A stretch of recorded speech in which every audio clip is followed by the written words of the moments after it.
let's continue that exact conversation. That's a really interesting line of questioning. As I said, I was inspired by the themes of the World Tourism Day summer webinar that some people held, Brian Applegarth and others from the Cannabis Tourism Association. And one of the key points that they talked about was sustainable tourism and how that can help to benefit community, society, the world at large.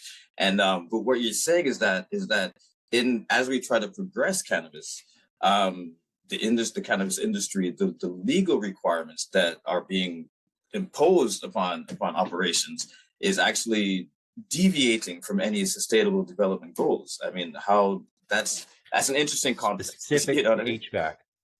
Okay. Right. In my space where I'm moving into cannabis hospitality or on-site hosted cannabis consumption, issue comes down to the HVAC. In the United States, as you know, we've banned smoking in many indoor commercial businesses. And when they first tried to do that nationally, the push was to say, you can't smoke here. And business owners pushed back. Individuals said, wait, I have this right. And they rescinded those laws. A few years later, those laws came back in the United States, and this time they made it about employee protection, which is important, right? To anytime you're offering someone a job, you have to make sure that the work conditions are livable. And so the concern from a policy standpoint is we're moving now into smoke-filled rooms. And so they created these international standards to create what would be a safe space for the employee over an 8-hour workday. What that means when you talk about cigar, hookah, and now cannabis consumption indoors is a 100x increase over the normal HVAC requirements for a commercial space. And more than that, if you know anything about HVAC, most air conditioning systems, most heaters benefit from the recirculation of air. If it's a forced air system, it's a recirculation of air. So as you recirculate that air, you can add heat and build heat. You can strip heat and cool the air as it recycles. In this case, the system requirements required 100% of the air to be fresh air. So forget a 100x increase in required movement of air. Now, 100% of that increased standard of moved air has to be fresh air. Now, if you think about it, there is no benefit then of recirculated air. You're pulling in the middle of winter in Denver, Colorado at -6 degrees cold air from outside. And you have to heat that 100 times more volume than your space would otherwise require instantly to 70, 72 degrees. In the summer, it's 100 degrees here in Denver on our hottest days. And now your system has to strip all that heat out. In my case, based on a 950 square foot room, I'll have 950,000 square feet of HVAC. Just imagine that. I mean, so what's the cost of differentiate? I mean, how much cost does that add to even just the build? I didn't even get to the cost part. I told the city very clearly. Yeah, I wouldn't even have built it because once it's built, it's built. Once it's built, there's no change in it. Once it's designed and built, in this case, that's it. And so now I'm either operating with that for 15, 20 years going forward in the hopes to recoup the life cycle of that equipment. And if policy changes, then you're operating inefficiently compared to what new standards might allow. It's not an easy fix. I've been working from the beginning because, again, sustainability, at least making sure I'm aware and conscious of the impact of the enterprise on my environment, on my community, and on our bottom line. First and foremost, to my core, it's inspired by the fact the inefficiency of the system was something I could never live with. On the other side, from a cost standpoint, like I said, the peak of winter -6, the peak of summer 100 degrees, stripping that heat, adding that heat in the different seasons at, in my case, almost 2,800 pounds of air, cubic feet per minute of air, significant volume, that the cost of that would have led to electric bills that for the 950 square foot room attached to a 12,000 square foot hotel, we were projecting bills 3, 4, or 5 times higher than the 12,000 square foot place required for this 950 square foot room. Wow. Okay. Interesting. So what lobbying is there? Are there conversations with the lawmakers to address that? I mean, what is the approach? I mean, are we going to strip the system, allow for it doesn't? I mean, what is the solution? What is being proposed as the solution? I should ask. I said to the city that I was eccentric enough to build what the engineers had designed because I'm intent to see this through, but I wasn't crazy enough to turn it on. And in that meeting, what I said to the head of engineering, head of environmental, and the head of our regulatory body here in Denver, I said, does anyone have the power of an amendment here? Can we do equivalency or better? And lo and behold, one of the three chimed in, the head of engineering, that there is a path. I am now working with the city on that path, but it becomes an amendment to code that would be a one-off exclusive to my business, though I am now sharing what I've learned and what I believe the city is going to approve with other operators, though I'm taking away my advantage. My ambition here is to see cannabis hospitality succeed, and cannabis hospitality will not succeed if we all have to go and one-off figure out this solution. And I do not want anyone else to run into this as a roadblock or a barrier to their progress. And so the reality is we are now looking to get approved with the city a system that will recirculate a significant amount of the air, more than 2/3 of the air in the room.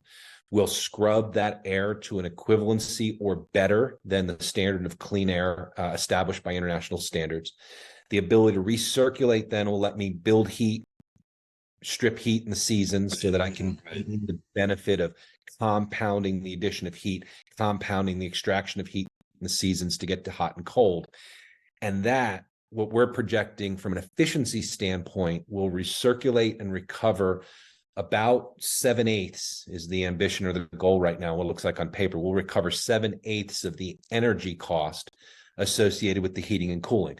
I'll still be moving 2,600, almost 2,800 cubic feet per minute of air through the room. So there'll be no savings on the energy costs associated with volume of a system. But the heating and cooling becomes that unknown exponential potential cost when you deal with different seasons and varying seasons that literally just pointed to a system that couldn't work. It could work. A system from a production, from a sustainability, and from a cost standpoint didn't. Hasn't been implemented as yet, so it's kind of it'll be like a trial, effectively. Once the city approves, it won't be a trial, will be an approved. Like, we can't build it until the city signs off on the amendment. I can proceed to construction right now with what I have, which is this really inefficient system that meets the standards, but that nobody would build. Nobody would build this. Why haven't we seen new cigar shops or new hookah lounges really in America, and certainly not in the middle of major cities? Right. Because anytime you're in a jurisdiction or a municipality that's applying these standards, this is the standard. This 100x of cubic feet per minute required to make it a safe space. Is that a national standard? I mean, because I'm also thinking when international. If things do change, international. International. Okay, so it's an international body that meets annually. Okay. That regulates and defines basically best practices or norm standards within the HVAC systems and community. This all goes back a dozen years ago when that international body, they increased this threshold to 60 cubic feet per minute per person to move in response to these anti-smoking initiatives that have taken off around the world. Again, all geared towards employee protection and what it means then to, in a smoke-filled room, create a safe space. What's interesting is that about 2.5 years ago, this international body came to a new conclusion that there is, in fact, no space that's safe to be exposed to smoke. And that's where this amendment comes from. That local municipalities can now say, okay, as long as it's an equivalency standard, we can make adjustments. And that's why some new cigar lounges and hookah lounges have started to emerge again in the United States over the last 2 years. It all just follows. Here's the fun part. The fun part is we're talking about cannabis, but we're also talking about normal policy and standards for a smoke-filled room that apply to other industries that have been actively engaged and legal for many, many, many years. That's a testament to how far we've come with cannabis, that we're not stuck having these one-off weird conversations that are just unique to us. We're having very normal conversations around policy, around permitting, as it relates then to cannabis hospitality. And at least in that, I find the smallest of victory or a reason to have hope for the future, that we are moving now as a policy process, not just as a social justice, social movement cause to get legalization. We've gotten there. And the stigma is now dissolving enough that we're just now navigating through policy. that's what I'm wondering is, I mean, if something is affected at the national level, it's just still then up to the states. They can once again kind of do kind of Oh, what they want. it'll be up to the So, city. I mean, the This is municipality itself. HVAC is controlled by a local municipality and often a city or a town. In many cases, often not a county. And so what you'll find in a couple jurisdictions in America, you have what are known as unincorporated counties or portions of county government that don't then also live in a city. And so you're governed just by the rules of the county. County rules then in many cases don't govern HVAC. This is something the purvey of a city, in this case, Denver. And once then you get into a city and then think the next city over could have different rules, may have no rules at all. Right. They Okay. need to implement rules so that you can proceed. So there will be some operators that will open lounges. There are some lounges that are opening in spaces that do not regulate indoor air quality, but Denver's not one of them, and neither's Las Vegas. That next great wave of 40 licenses that have been approved in Nevada. The question now comes down to not just building it. We're going to see a number of people build these lounges. The question is going to come down to long-term viability, the ability to operate those assets long-term to recoup the investment in the build-out, but then also to absorb and cash flow what is going to be the expense and cost of heating, cooling, and air movement. Vegas standards are even higher than Colorado standards, likely something that's going to get fixed in rulemaking committee in the near future in Nevada, and needs to. But in Colorado and in Denver, they went with international standards, which is a per person standard. And then depending on the volume of the floor, how many people can it hold, the ceiling height actually becomes an advantage for me. If I had a higher ceiling, I'd have to turn the air in the room over less frequently, not move less volume of air per minute, but the air in the physical room would turn over less frequently. In my case, I have a low ceiling, a small room, and my system will turn the air over every 3 minutes or 20 times per hour. This is even a higher rate of circulation than required in a hospital emergency room, which is 15 turns per hour. In Nevada, their standard went a little different. They didn't do it based on occupancy. They did it based on the number of times a room turns. So in Nevada, the rules not right now require the room volume of air has to turn over every 2 minutes or 30 times per hour. And if you think of Las Vegas, many rooms in Las Vegas have really high ceilings. These aren't 9-foot high rooms. These are 40-foot high rooms. And now you've taken the floor footprint can only hold so many people. That doesn't change, but you added 4 times the volume of air through height in the room. And so that Nevada standard, in my case, would have required me to build a system that I already think is ridiculous. That's even 50 times more powerful than what I did. You see, I would have thought, I mean, I think in many ways logic would make somebody or Megan is joining us, but let me finish this thought. Yeah. Logic would suggest that the larger the space, the more aerated, I guess, that it would be. But because we have right, so if 60 CFM was the standard in Nevada, yeah, and you had a 40-foot ceiling, you, in my case, I have a 10-foot ceiling. I have to turn the room every 20 hours, 20 times an hour, every 3 minutes. My ceiling was 4 times as high. That would be once every 12 minutes or a fraction. Right, 4 times as high, 4 times fewer turns.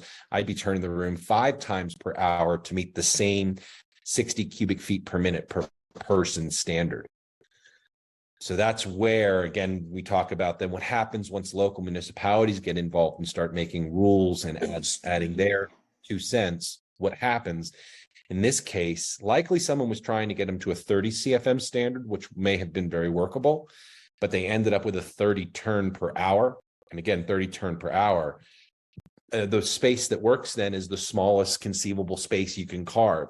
If you can create a shed, that makes sense in a 30 turn per hour scenario. Right. But that's not again Cannabis Lounge because you want the space so people can commune and come together. So I'm building a 950 square foot lounge in a 12,000 square foot hotel that only has 9 rooms. And some people say, oh, wow, your hotel's not very big. And I'm listening to some of the largest operators in the country coming out of Nevada claiming that they're going to be building lounges that are 700, 800 square feet. That brings up what I know 13 just announced this. I mean, what I have, of course, never been. Well, let me introduce Megan. Megan, please, you can turn on your camera and your mic. Meet Chris Chiari. Hi, Megan. Very interesting. I was gonna, as I just pronounced, I was literally gonna ask you, is it Italian? Is it Chiari? Is it what? Okay, anyways, it is Chris. Italian, so it's that okay, all right, Chiari. Sound of the I was literally just. Hi, Megan. Good morning. This is Megan. She's one of our writers, and working with us and putting in fact an article on ganja tourism. Together, so I wanted to have her join us to tap into some of the issues that we are facing globally. Jamaica, they do one thing. I think they did not the one thing, but the a thing they did right was that they right off the bat they belong for ganja lounges. So that is absolutely not an issue. There are not too many. I don't know why. I don't think they have the stringent requirements. Of course, it's also Jamaica. So, I mean, it says you can have the open air spaces. You don't need to worry about winter and so on. The main mitigation is heat and the weather. Really weird to me when I'm seeing the battles that you guys are facing in the U.S. Even despite the just the cannabis, you're really building out an industry, but you have this one fundamental factor of where do people convene and commune and consume. We've normalized production. We've normalized sales for over half the population in America. Now, not half the states yet, but half of our physical population now lives in a legal state. But yeah, here we are 10 years after legalization in Denver, and we still don't have hospitality. Yes, we have one lounge that's open that is truly an amazing experience. It's Jad's up north of Denver. They're in unincorporated Adams County. And what I love about it is they're trailblazers. Josh is doing it. He's open. He's selling cannabis. I go there and sit down at the bar with other people. We're all coming from different walks of life, different spaces and places, but we're sitting side by side consuming cannabis in a commercial space. And I just can't deny, and I enjoy that. And I look forward to experiencing it more frequently. Been to Amsterdam several times, and every time it's still a joy to sit down at the table and consume and not look over your shoulder. I still call up a particular friend from high school every time I walk out of the dispensary and say, I just bought again, and still get this giddiness inside that is the product of the suppression of this product in this market for most of my life, for multiple generations in the United States and internationally. And that even now, 10 years into legalization, even where I don't have any concerns, I'm consuming in my home, and my possession, my use right now are all established and allowed. Even there, it's still refreshing. It's still nice. It's still a relief. Absolutely. I think it makes a fundamental difference. I mean, I know that people who have consumed, people who don't even consume at this point in time because they're still scared. Like, oh, I tried it once and, I got anxiety attack. I certainly want to experience that again. It's like, well, that's because the scenario, you're probably huddled down in some little corner smoking it and heard the noise and then you started freaking out. It's like if you that paranoia was always a product. Paranoia will actually subside, especially when it goes through this really scary. But some of our friends like alcohol. Right? You've been to a bar, right. You know that one friend that can drink all night, you never even knew they touched the drop. Right. One friend that one drink and they become a mess. Right. Yeah. And their bodies are just clearly processing alcohol in a different way. And cannabis has that same rate response. I've become very comfortable. I'm a consumer. I find joy, benefit, all the enhancements to food, to music. I love cannabis. I enjoy consuming cannabis. But I also recognize very clearly that some other people don't. And to normalize this, destigmatize this, to truly get to that last frontier of normalization means that there's room. There's room for someone to not like it. There's room for someone to not consume. It's room for someone to have a different physiology and a different path to their enjoyment and pleasure of life. And so right there, we have room for that. But even with that one individual who knows that they can only have one drink or only to have a sip, they still go to the bar with their friends, right? Absolutely, so exactly. And they can still participate in the social experience that this whole life really is, Absolutely. But even worse than the anxiety, which is a reality, is many people who do consume, knowingly and willingly consume, find themselves overly relaxed. And from a cannabis hospitality standpoint, it's why I'm doing what I'm doing in a hotel. Right. So you don't want people feeling overly even.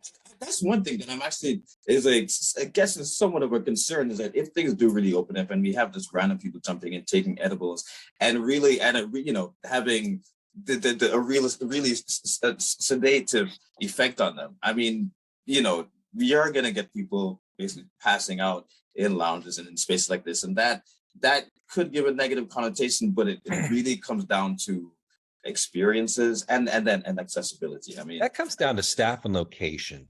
Right. We use it here in Colorado, where we say start low, go slow. The idea is to help you figure out what the impact on your body is. If you don't know the reaction, you don't know if you're a 1 drink or a 10 drink tolerance, excuse me, that becomes a concern, right? So start low, go slow helps you find that. But that's a great slogan.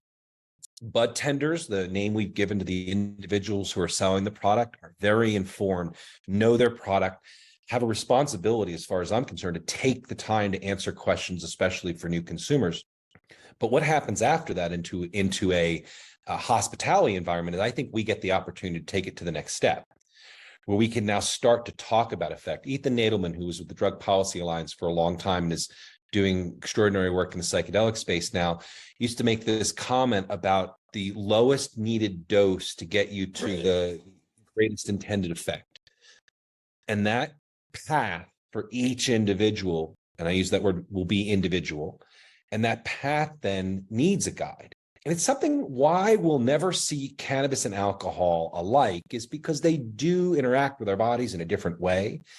And I think cannabis consumers have already shown that we engage each other, and that our goal is not just to get someone messed up. At least those of us that are now mature, that are in this industry, we're not just trying to get people messed up, trying to help people find a path to enhancements or potentially enhanced moments or periods of their lives, where the consumption of these products then can, with the achievement of that greatest desired effect of the lowest possible dose, to knowing your reaction and having people around you who will be responsive if you find yourself uncomfortable. That's where it changes. And that's where we can get rid of some of that anxiety. If I overconsume, what will happen can be now muted, because we now have, whether it's the foods you eat that complement a strain to increase the effects of certain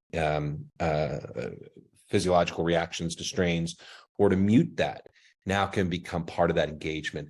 Encouraging people on consumption, asking the question, how much do you smoke? Oh, I've never smoked before, is a great place to say, take a puff or two, put it down, pass it to your friends, have a bite to eat, relax and hang out, and get up and leave the second you feel uncomfortable. Having that level of engagement control, people knowing that getting up and leaving, right? Sometimes people get into social situations and they don't start to think individually, they think a little bit as a group. But it's important around cannabis and cannabis consumption that we make every individual feel comfortable about the decisions they're making, informed, and more importantly, in the kind of curious or uninformed space, so that we go beyond bud tender and we now go to curated experience. I'm not handing you the cannabis. I'm gonna bring your own cannabis. You are making all these decisions yourself. Educate. But that doesn't form the way what I see as the responsibility of the venue to make sure that there's engagement. Let's get to that, because that's actually interesting, because because you're speaking of the bud tender, the responsibilities of bud tenders, but from my understanding there, and I believe it's the same thing in Jamaica, there is a huge turnover rate with bud tenders. So that's pay. That's management. I was a dispensary owner, and the very first thing I said to the managing partner was, let's unionize. Let's give our team, let's be the first ones to do it. We were both from the progressive left. I thought it was going to be a slam dunk. We were going to lead on this issue. The reason I wanted to do it is when cannabis first opened, we were $18 an hour jobs for bud tenders. It was recognized that a skill set and a knowledge base was an important ingredient. And so when we still were at $7 minimum wage at Denver and $12 was the prevailing wage, cannabis was at 18. Right. And my comment was, let's lock this in as a floor. Right. And instead, I was ridiculed because I happened to be with an owner group that came from the restaurant space. They were very much against unionizing. They think any Yeah, and I was just flabbergasted. And I was like, how are we both coming from the same political viewpoints in the world? And then if you look at cannabis today, it dropped to 15. It dropped below that to minimum wage. And we started driving turnover. Young, ambitious, passionate people who were as enthusiastic about cannabis as anyone in a C-suite, and nowadays way more than most people in C-suites on these companies, are turned over like they are disposable. And so we have no, but we still expect them to have a knowledge. We still expect them to be educated, expect them to have their compliance training experience.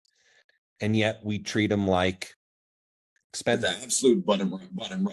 But as you're rightly saying, is that what people do need is curated experiences, which leads to, and we'll get into what you're doing specifically soon enough. But that's not this much time.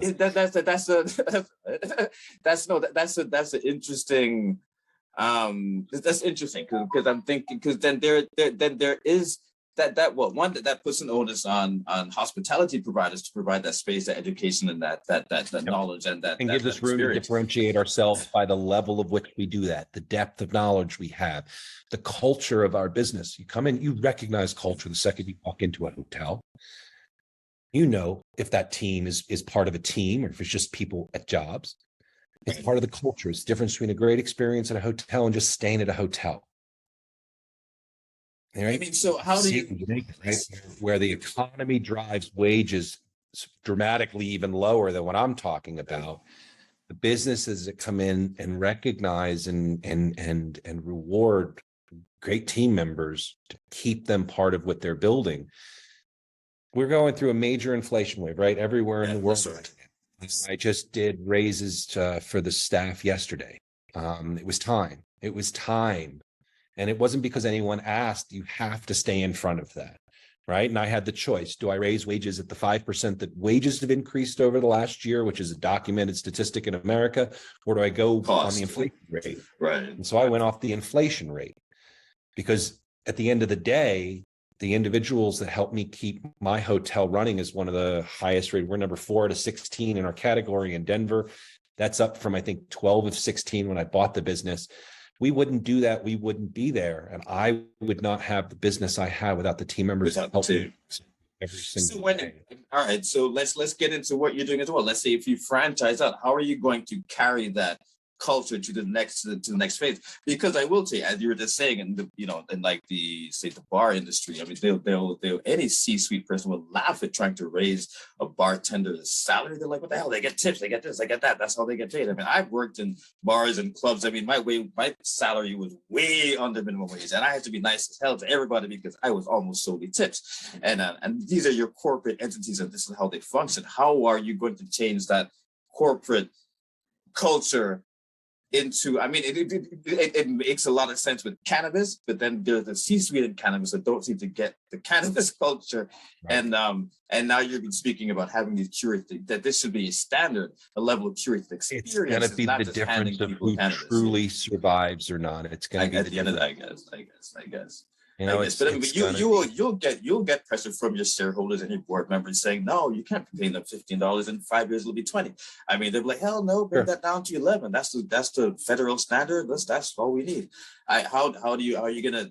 I will push back against that, and I would push back against that because from the foundation of the business I'm trying to run, we are built around a culture of respect from every level. Every team member is as valuable as any other. I might be a titled position at the company, but I show up and I pull shifts. So when I pull shifts, I am pulling my shift. I am doing the work because we all do work that supports another component in the hotel. And no shift can undercut what needs to be done because it undercuts then the operation of the hotel. head down and do your work is important. But then also, right, we're a hotel. I run off of, and I've been told that this is the Hyatt model, but I have no hospitality experience, but for the 4.5 years I've now been involved with the Patterson Inn. Okay. What I recognized when I first came in is that the most important thing to do is to take care of that guest right in front of you. That even the guest trying to call you to book a room tomorrow, who's not even there yet, we'll get to them. But it's that guest here right now, immersed in our experience. And so from the second you walk in the door, from how you're greeted, to how you're engaged, to being brought to your room, to the amenities we now have on the property beyond just overnight, which was what I started with. I now have a tavern open to the public and the expansion into this cannabis lounge, all the way to helping you on the way out the door, right? That's important. We don't ask for reviews. I made it a point the day I bought. Maybe I didn't know what I was doing. I said, we do not solicit reviews. I don't ask you for one. I don't have tags up on the glass at checkout saying, please remember to give us a 5-star review. We do not ask. Our negatives overrepresent, but our positives are true. And what I say to the team is this: there's 2 signs that we're doing our job right? Someone takes a picture of breakfast before they eat it, and then they clean the plate. Look for the second. The first is beautiful. It looked great, but it's also got to taste great. We do that. And then, everything from beds you don't want to get out of and breakfast you don't want to sleep in on. That's the core of what we do. And now adding this fun and exciting event. At its culture, here's how we take it as culture. Okay. It's first and foremost, you build the team that is a reflection of what you want to execute, and that can scale. I'm not looking to be 1,000 hotels around the world. I'm not looking to be 100 hotels across anywhere. I'm looking to be 12 to 15 to 18 locations that become intimate in major cities and big locations. I hope to be a part of a saturated hospitality industry related to cannabis in the not too distant future. But I'm already in a saturated industry called hotel and overnight hospitality. And the way you differentiate yourself is through your offering, through how you execute. And in a very crowded space, overnight hotel and hospitality, there is still room for boutique properties to succeed. What differentiates us, that makes us different? Well, in the near term, it's this on-site cannabis hospitality lounge that we're on the verge of starting construction finally. Last hurdle is the city and this HVAC plant. Once that's cleared, we're ready to go. All right. Well, let's talk about the Patterson Inn a little bit, and also your fundraise, because even your vision also affects your fundraise. I wouldn't say with just how widespread you can cast your net, because you do have those who are like you're Mr. One from the Shark Tank. It's like, I just want money, money, money, money. You're like, I'm trying to build a culture, something that's sustainable. That's very different. So yeah, let's talk about the Patterson Inn. Where is it?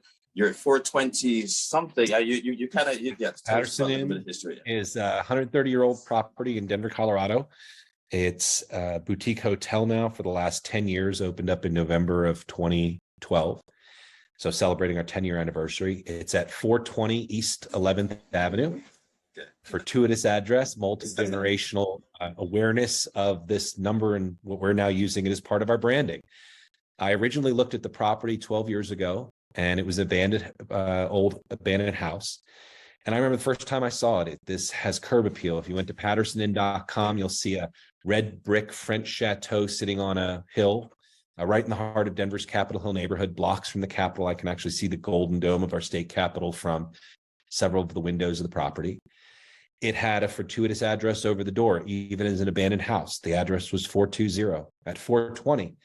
It screamed. It said to the house 12 years ago. I looked up, I pointed to the property, and I said, I want to turn you into a marijuana bed and breakfast. I missed it by 2 weeks. The people that I bought it from 4.5 years ago went to contract days after I had seen it. They are the ones that turned it into a hotel and operated it for the first 5+ years. And I saw it back on the market in January of 2018. Had been living in Denver for a few years. By that point, I actually moved here in 2013.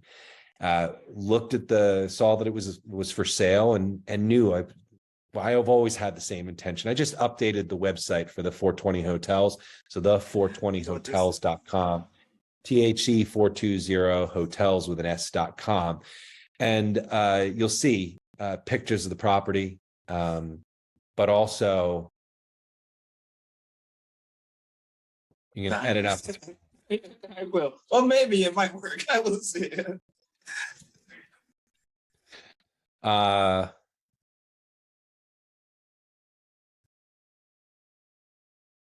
it! See, so this is annoying. Well, no. Look, I try to smoke when I'm doing my work, and it does.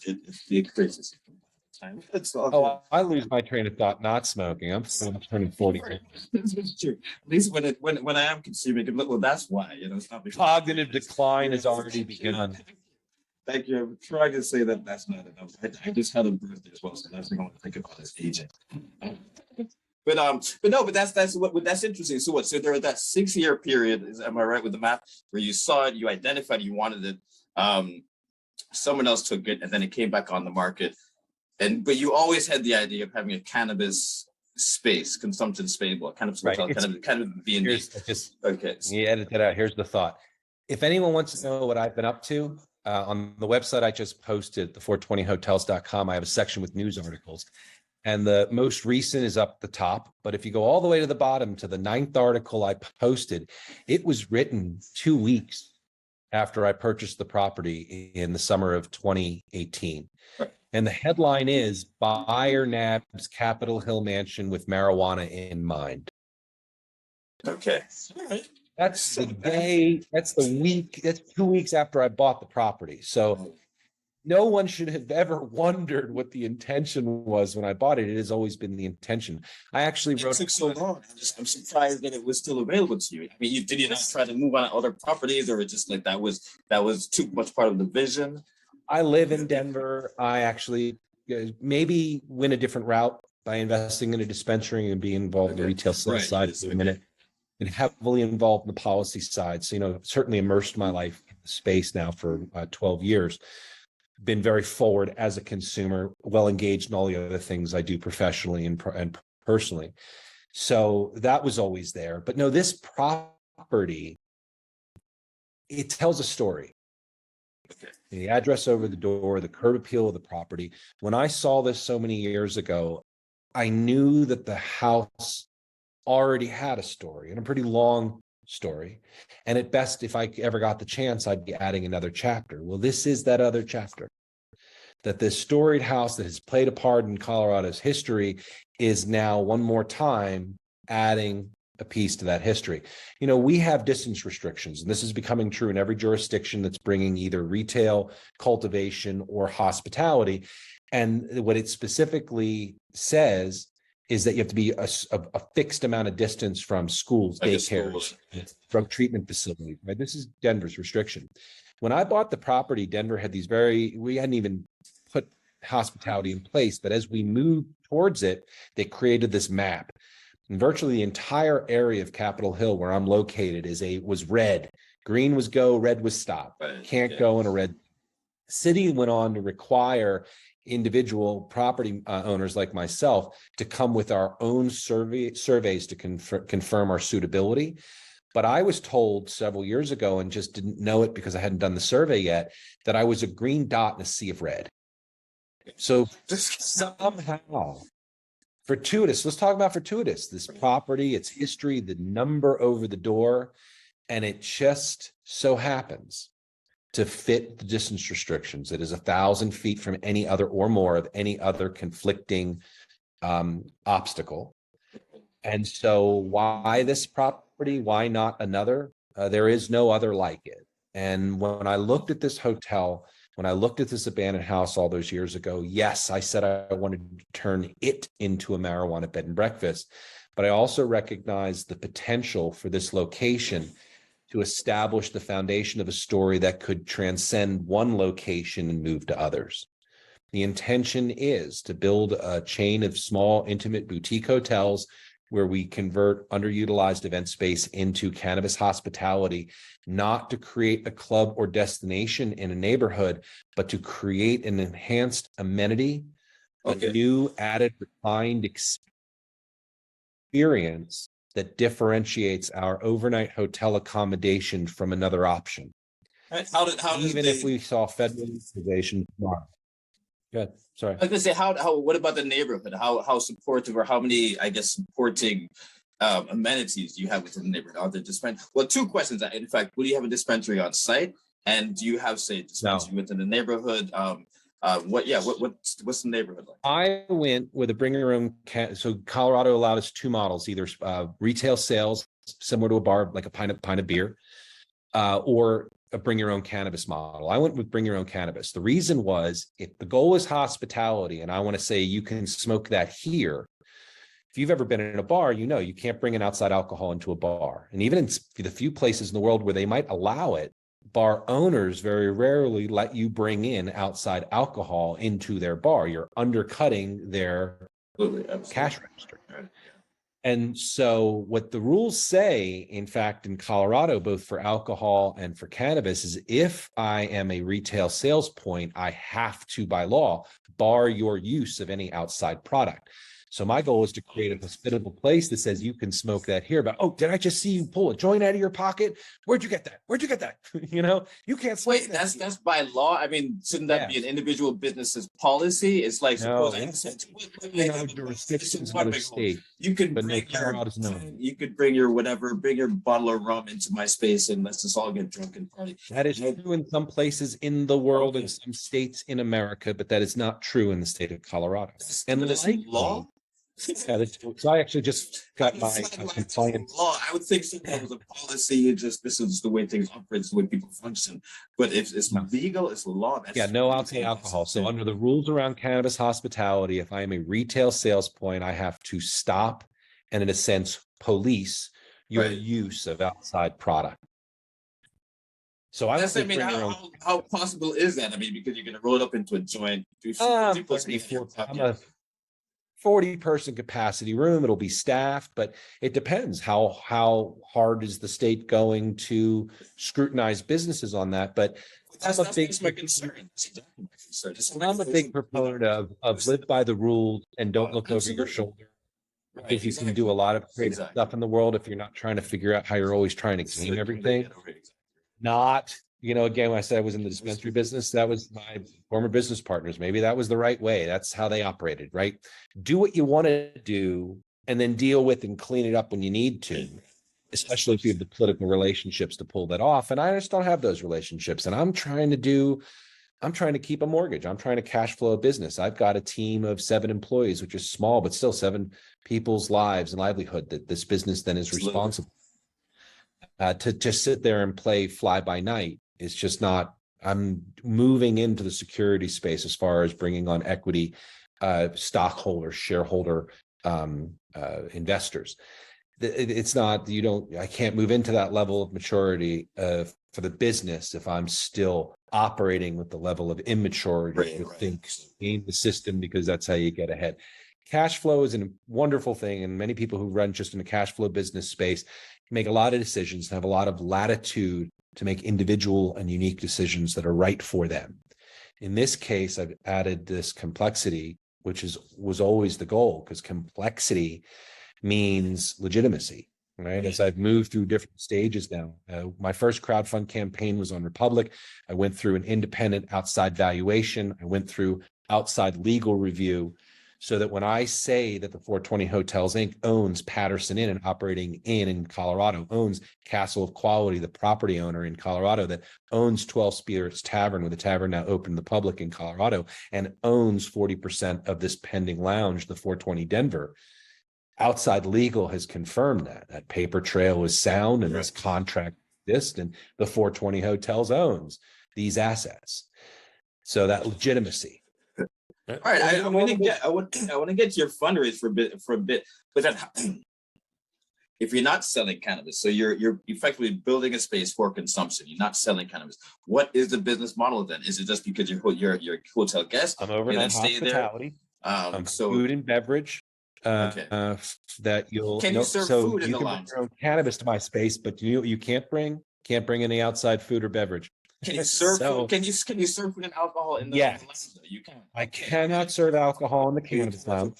What about beer? You cannot consume cannabis outside of the lounge, and that has everything to do with the HVAC system, right? Two things. Can't consume a cannabis outside the lounge in your room because the law says that a cannabis consumption area has to be vacated at 2:00 in the morning. So if I let you smoke in your room, I can't let you sleep in it. So I'm a hotel. Do I want to let you sleep in the room or do I want to let you smoke in the room? I can have one or the other. If I let you sleep in the room, all I got to do is change the sheets from the last guest. From the business I operate today, if I want to let you smoke in the room, I've got to add a 100x times air movement into your room. And so in this old historic Victorian 130-year-old property, I just don't have room. I can imagine this kind of much HVAC. I just don't have that much room to move all that HVAC. It's 90. Before I said 950 square feet. So a 950 square foot room with the 100x standard means I'll have 95,000 square feet of HVAC for that. Still, the hotel's 12, which means I have almost 8 times the volume of air, 7 times the volume of air moving in this 950 square foot lounge than I have moving through the property as a whole. Right. So there's one of the reasons you're going to just be in the lounge. The other, so the time at night and then when it have to open and close, and then more importantly, the HVAC. So the benefit, though, of creating this unique lounge is that we now have an amenity that doesn't exist yet and be a first to market at the pace we're going right now, or amongst the first, certainly, to execute the delivery of the lounge attached to a hotel.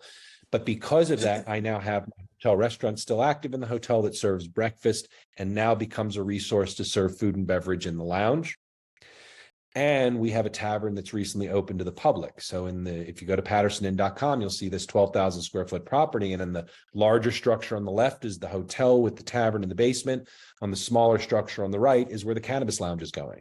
Attached but detached through the structure of the companies and where they all relate to each other. They're all tenants of a commercial building. They exist side by side with businesses that they legally can access from inside. And alcohol and cannabis created a unique conflict, but structure allowed a path to address that conflict and facilitate a solution. So that's the business here. My business at the end of the day, what I do is sell pillows. I rent pillows. I rent pillows with a wonderful comforter and sheets and rooms. I attract people because I have these other unique amenities, like a tavern downstairs with live food now.